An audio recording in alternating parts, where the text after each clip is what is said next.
Começamos agora com mais um estudo da nossa série Desvendando a Mediunidade, aqui no nosso canal da TV Nova Luz, juntamente com o Grupo Espírita Eurípides Barçanufo, o Recanto da Prece. E os últimos estudos, nós estávamos falando sobre a estrutura da mente, a estrutura da psique. E essa estrutura da psique, ela vai nos fornecer material para entendermos um pouco mais tanto os processos anímicos quanto os processos mediúnicos. E agora nós damos continuidade a esse tema que vai nos auxiliar, acreditamos, em muito no entendimento do nosso tema.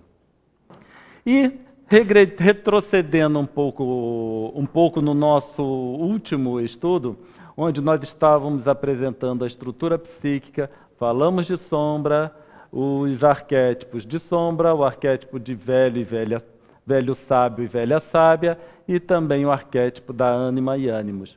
Mas nós vamos nos deter agora, mais especificamente, no arquétipo da sombra. E vamos trazer tanto o que Jung falou com relação a esse arquétipo, quanto o que Joana de Ângeles nos tem a dizer.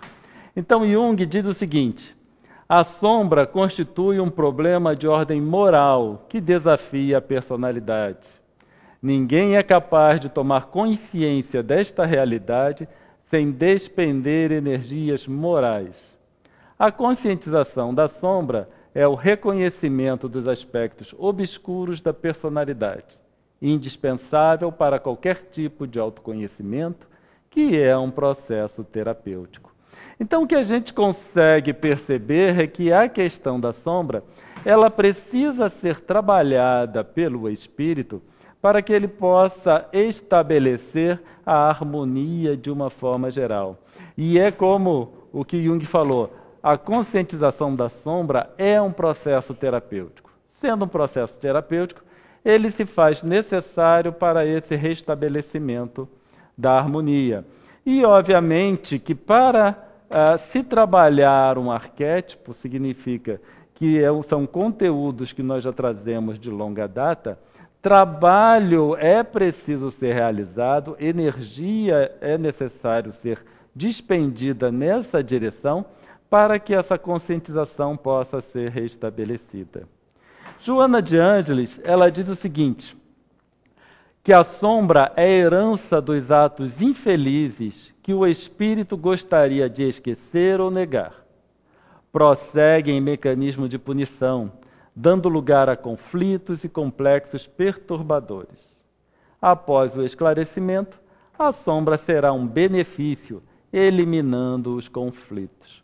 Então, Joana de Ângeles, ela traz para a gente essa orientação e que torna fácil o entendimento de por que essa sombra existe, qual a sua origem e o que ela causa e como a gente vai trabalhar para que ela possa ser conscientizada e, com isso, os seus efeitos nocivos para o espírito vai cada vez mais minimizando até que deixem de existir. E ela diz que após o esclarecimento da sombra será um benefício eliminando os conflitos. Então, essa sombra causa no espírito alguns conflitos. E esses conflitos vão deixar de existir a partir do momento que essa sombra seja trabalhada. Então, nós vimos bem o efeito dessa sombra no organismo, e tanto espiritual quanto físico, e nós gostaríamos de nos reportar ao Evangelho segundo o Espiritismo, trazendo um ensinamento de Jesus para que possamos comparar com esse ensinamento da sombra e que a gente vai perceber que Jesus, há mais de 2000 anos, ele já trazia a informação necessária com relação a esse tema. E no Evangelho segundo o Espiritismo, no capítulo 10, nós encontramos o seguinte: reconciliai-vos o mais depressa com o vosso adversário, enquanto estáis com ele a caminho, para que ele não vos entregue ao juiz, o juiz não vos entregue ao ministro da Justiça, e não sejais metido em prisão. Digo-vos em verdade que daí não saireis enquanto não houverdes pago o último centil. E aí a gente vai se perguntar quem é nosso adversário, ou os nossos adversários. Muitas vezes a gente vai interpretar isso como, por adversário, aquelas animosidades que nós vamos coletando ao longo da nossa encarnação. Não deixa de ser possível a interpretação nesse sentido. E também, obviamente, com estes adversários, nós precisamos ir amenizando a situação, trazendo uma situação de animosidade para uma situação mais amigável, um relacionamento mais amigável. Mas Joana de Ângeles, no livro Triunfo Pessoal, ela coloca quem é o adversário. E ela diz, as paixões dissolventes que aturdem o ser e que encarceram a consciência nos conflitos. Então nós vamos verificar, por esse ensinamento de Joana de Ângeles, que os nossos adversários, ou vamos dizer, os nossos piores adversários, eles estão muito próximos de nós, porque eles existem em nós mesmos.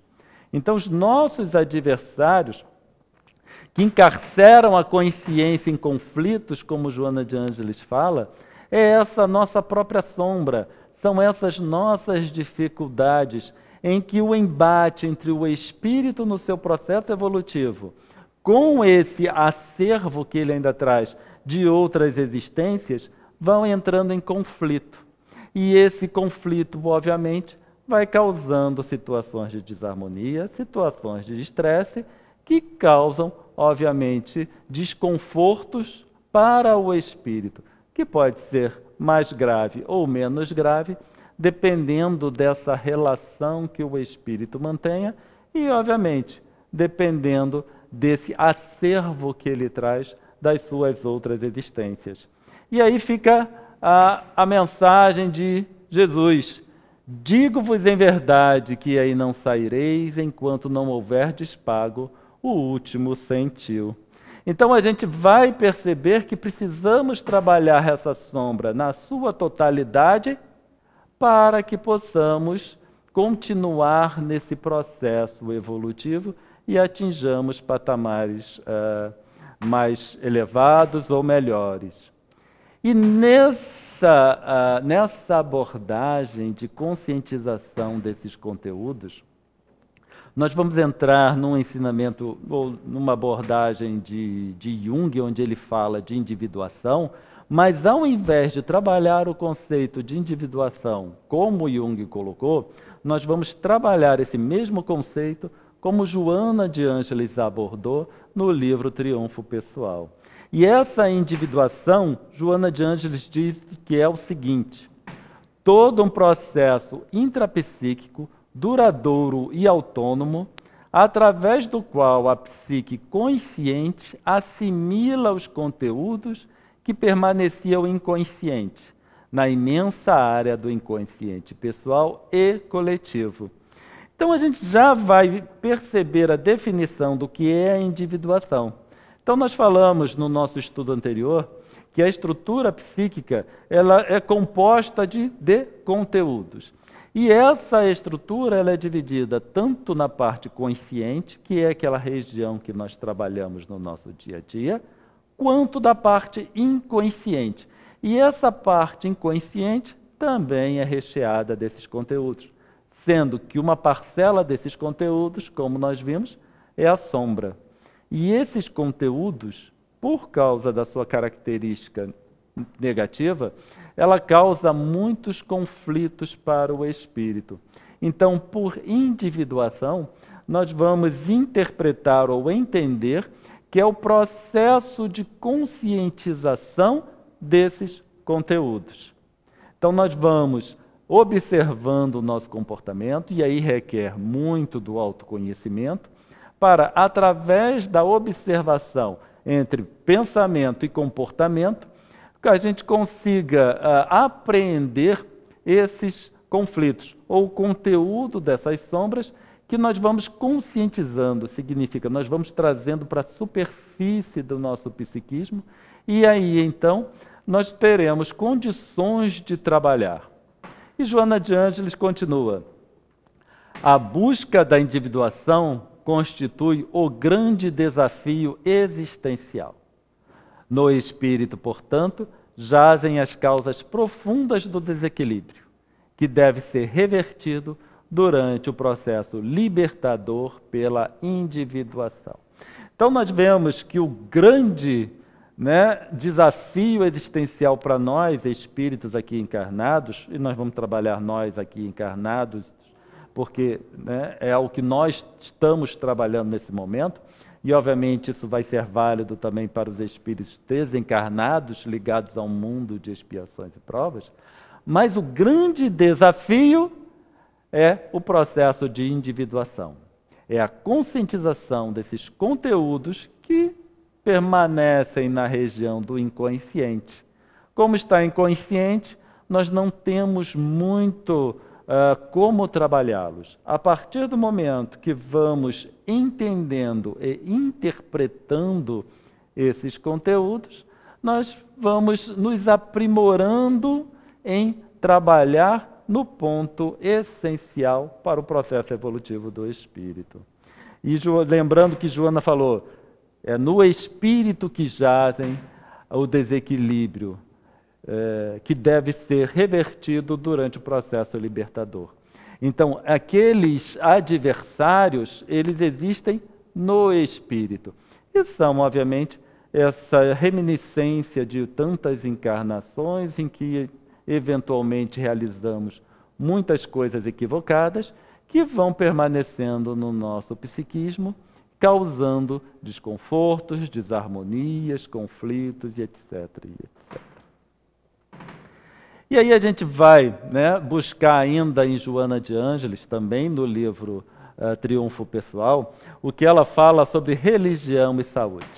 E ela diz o seguinte, a adoção de uma conduta religiosa, e aqui a gente precisa entender que por conduta religiosa não é religiosidade em si, mas a conduta religiosa é a busca do seu aprimoramento, é a busca de proceder adequadamente, trabalhar no bem ao invés de, em detrimento de outras situações. Então a conduta religiosa nós vamos interpretar como a busca do seu aprimoramento, como uma busca de trabalhar no bem, de realizar coisas boas. Então a adoção de uma conduta religiosa que trabalhe o indivíduo, nele edificando valores de dignificação e de bem-estar, é valioso contributo psicológico para a sua saúde. Então aqui fica o alerta de Joana de Ângeles, onde ela vem nos dizer que é preciso trabalhar para o nosso próprio benefício. Essa conduta religiosa significa trabalhar com afinco e trabalhar, obviamente, nesse burilamento dessas nossas más tendências, das nossas más ações, desses conteúdos que continuam ainda causando conflito no indivíduo. E agora nós vamos buscar o que Jung ele vem falar mais precisamente sobre o espiritismo. Então, como nós estamos falando de processo psíquico, processos psicológicos, e estamos falando também que esse conteúdo psicológico precisa ser trabalhado, como nós somos espíritas, a nossa conduta pode ser e deve ser pautada pelo que o espiritismo vai ensinando para nós. E Jung, ele trouxe observações bastante interessantes sobre o espiritismo, que nos vai dar condições de analisar, sobre o ponto de vista psicológico, a influência do espiritismo na nossa vida. Então, no livro A Natureza da Psique, Jung diz o seguinte, o espiritismo, enquanto fenômeno coletivo, persegue, portanto, os mesmos fins que a psicologia médica e, deste modo, produz, como bem indicam suas manifestações mais recentes, as mesmas ideias básicas, ainda que sob o rótulo de ensinamentos dos espíritos, que são características da natureza do inconsciente. Então, Jung, ele vem comparar o espiritismo com a psicologia médica, porque ambos buscam a mesma coisa. é a melhora do ser, a adequação psíquica do indivíduo. Então, como Jung, que é considerado o pai da psicologia analítica, ele vem dar esse depoimento com relação ao espiritismo, nos fornece subsídios para ficarmos relaxados, caso haja alguma dúvida com relação ao espiritismo em si, e buscando os ensinamentos que essa doutrina nos traz para o nosso próprio aprimoramento, para a nossa própria evolução, sabendo que, trabalhando com o espiritismo e no espiritismo, nós estamos realizando uma adequação psíquica. Mas Jung, ele não para aí sobre o espiritismo, ele continua. Quanto aos fenômenos parapsicológicos, que são os fenômenos mediúnicos, parece-me que, via de regra, se acham ligados à presença de um médium. Eles são, pelo menos até onde minha experiência alcança, efeitos exteriorizados de complexos inconscientes. Estou realmente convencido de que se trata de exteriorizações. Mas não posso ver em tudo isso uma prova da existência de espíritos reais. Essa colocação é bastante interessante de Jung, porque nós percebemos por essa colocação, e também através da leitura desse livro, A Natureza da Psique, que Jung foi pesquisar os fenômenos mediúnicos. Ele foi analisar in loco os fenômenos mediúnicos. E ele pôde constatar que era necessário a presença de um médium. Mas, ao mesmo tempo, ele colocou em dúvida se aquilo realmente era um fenômeno mediúnico, significa um espírito desencarnado, trazendo a informação através de um médium, ou se era um processo anímico. Quando ele fala em exteriorização, efeitos exteriorizados de complexos inconscientes, isso é animismo. Então ele vem colocar, eu não consigo, o que Jung, traduzindo o que Jung disse nessa frase, eu não consigo dizer que realmente eram espíritos, mas para mim eram processos anímicos. Mas o interessante é que isso ele falou em 1911, e nos seus livros mais recentes, ele colocou uma nota de rodapé.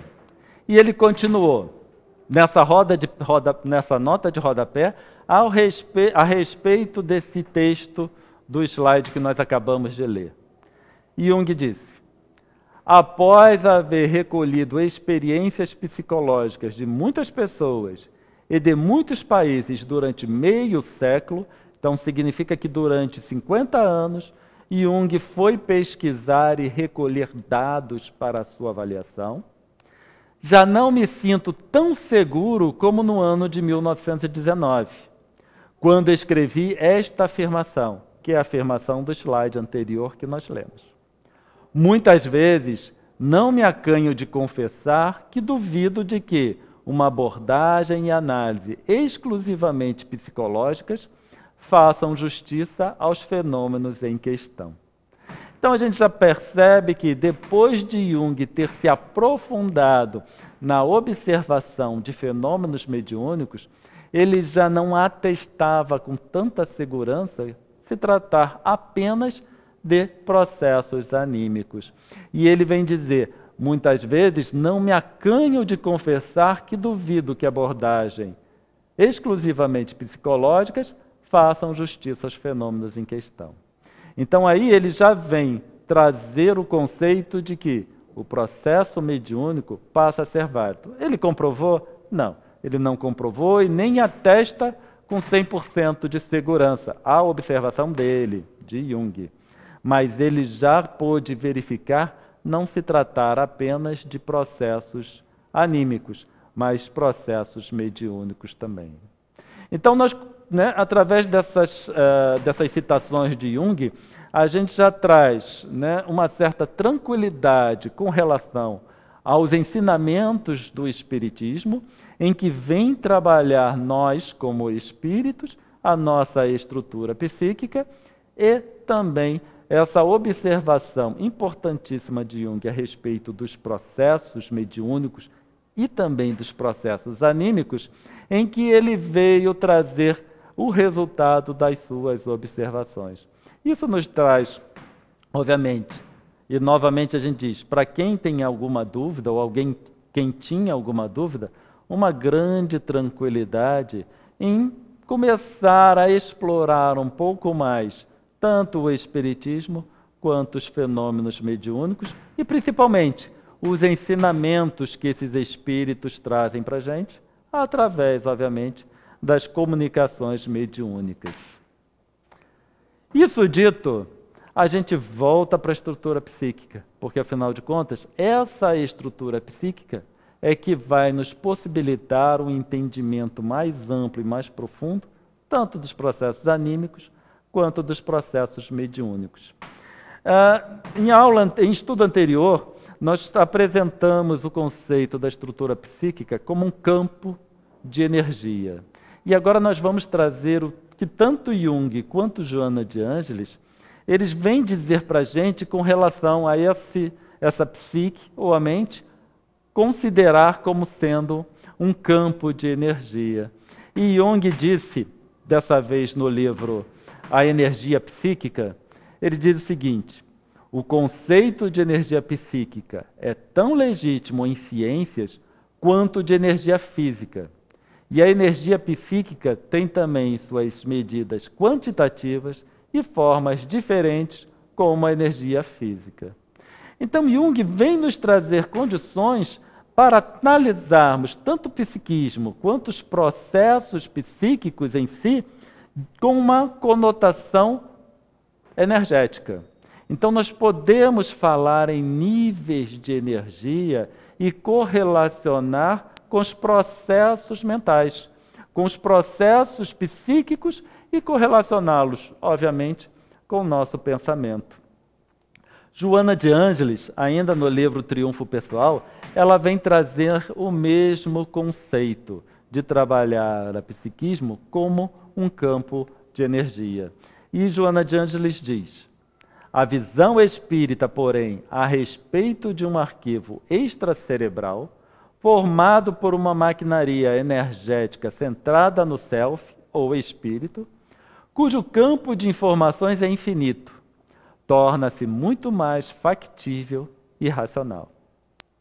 E isso se torna bastante interessante para nós, que abordamos essa questão, que tentamos entender os processos mediúnicos através da estrutura psíquica, porque nós poderemos correlacionar os fenômenos em si com fluxo energético. E não apenas fluxo, mas também níveis de energia. E esse psiquismo, como uma maquinaria energética centrada no self, com informações que podem chegar ao infinito, nos possibilita entender que a aquisição de informação por parte do espírito não tem limite. Então, quando nós vamos imaginar esses espíritos muito mais evoluídos, com um cabedal de conhecimento imenso, a gente sabe que ficaria nesse conhecimento, na sua estrutura psíquica, uma maquinaria energética cujo campo de informação pode chegar ao infinito. Então não sejamos acanhados, nós podemos assimilar a informação que nossa estrutura psíquica é o suficiente para guardar. E, obviamente, não apenas guardar, mas também trabalhar. Por isso que o estudo vai ser sempre importante para a nossa evolução e principalmente no trabalho mediúnico, porque o entendimento desses processos vai favorecer em muito a nossa prática mediúnica, vai facilitar a comunicação, a chegada desses mentores e também, obviamente, o ditado do que eles querem passar através de nós. E agora encerramos por aqui, nesse momento, e obviamente no estudo seguinte, nós vamos continuar trabalhando a questão da estrutura psíquica.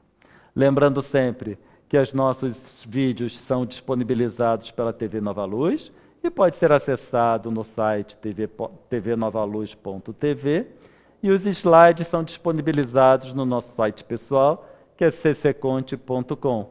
E lá vocês terão condições de enviar para nós mensagens, perguntas, e nós tentaremos abordar aqui nos nossos estudos de acordo com a disponibilidade. E encerramos por aqui. Muita paz para todos e até a próxima.